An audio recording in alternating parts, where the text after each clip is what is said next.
ఏంటి మాధవి, మళ్ళీ పూజలో కూర్చున్నావేంటి? వాళ్ళిద్దరూ లేరు కదా, ఇప్పుడేం చేయబోతున్నావు? నందిని నా నుంచి తప్పించుకొని ఉండొచ్చు, కానీ ఆ నందినిని నేను వదిలిపెట్టను. తను ఎక్కడున్నా సరే ఇప్పుడే నా ముందుకు వచ్చి తీరాలి. తనను రప్పించటానికి నాగమంత్రాన్ని జపిస్తాను. నాగ నాగ నాగేతి నాగవల్లభ నాగమయ్యి నాగ నాగ నాగేతి నాగపూర్ణ నాగిని నాగ నాగ నాగేతి నాగవస్య నందిని నాగ నాగ నాగేతి. చూశాను. తలా ఒక వైపుకి వెళ్ళి వెతకండి. వెళ్ళండి, మీరు ఇటు వెళ్ళండి. సంధ్య, ఇక నీకు ఏ ఇబ్బంది లేదు. తను ఎవరిని పెట్టుకునైనా పూజ చేసుకునివ్వు. మనం తెల్లవారే వరకు ఇలాగే మాట్లాడుకుందాం.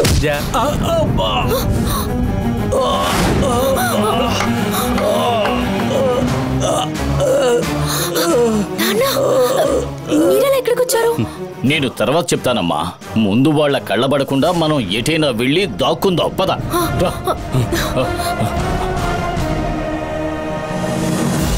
నాగవల్లభ నాగమయ్యి నాగ నాగ నాగేతి నాగపూర్ణ నాగిని.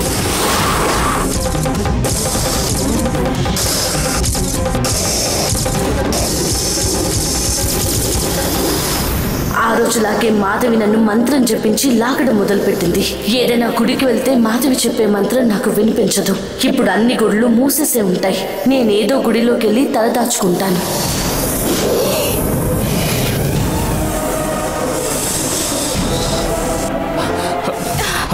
ఏమైంది?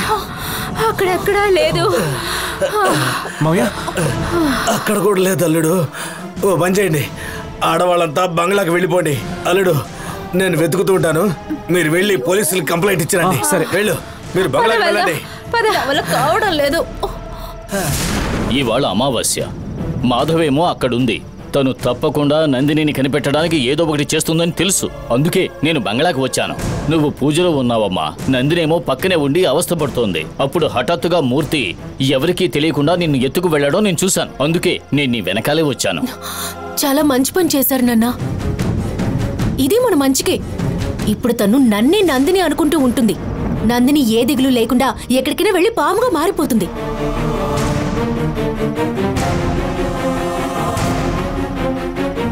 ఏంటి నన్ను అదోలా అయిపోయారు? నందినీకేవీ కాకూడదని అనుకుంటున్నాను. నీకు కూడా ఏ సమస్య రాకుండా ఉండాలి కదా. ఏ సమస్య వచ్చినా నేను మేనేజ్ చేసుకుంటాను. మీరు ధైర్యంగా ఉండండి నాన్న. నాగేతి నాగవస్య నందిని నాగ నాగ నాగేతి నాగపూర్ణ నాగిని నాగ నాగ నాగేతి నాగవస్య నాగిని. సంధ్యని వాళ్ళ అమ్మా నాన్న మనల్ని నమ్మే వదిలేసి వెళ్లారు. ఏదైనా జరిగిందంటే మన అందరి పరువు పోతుంది. అందులోనూ వాళ్ళ అన్నయ్య అసిస్టెంట్ కమిషనర్. ఏం జరుగుతుందో. నాగ నాగ నాగేతి. అయ్యో, ఇప్పుడు పూజ చేస్తుందేంటి? ఓరి భగవంతుడా. నాగ నాగ నాగేతి నాగవల్లభ నాగమయ్యి. ఏంటన్నయ్యా, మనల్ని నమ్ముకోనున్న సంధ్యని ఎవరో ఎత్తుకుపోయారు. దాని గురించి దిగులు పడకుండా ఇలా పూజలు చేయిస్తారా? నేను ఆ టెన్షన్ లోనే ఉన్నాను. అందుకని పూజ మధ్యలో ఆపేస్తావా? లోపలికి పండి. అయ్యో, ఈవిడ వచ్చిన దగ్గర నుంచి నువ్వు ఏం చేయాలో తెలియక ఏవేవో చేస్తున్నావు. అన్నిటికీ కారణం ఈవిడే. నాగపూర్ణ నాగిని. పొమ్మంటున్నానా?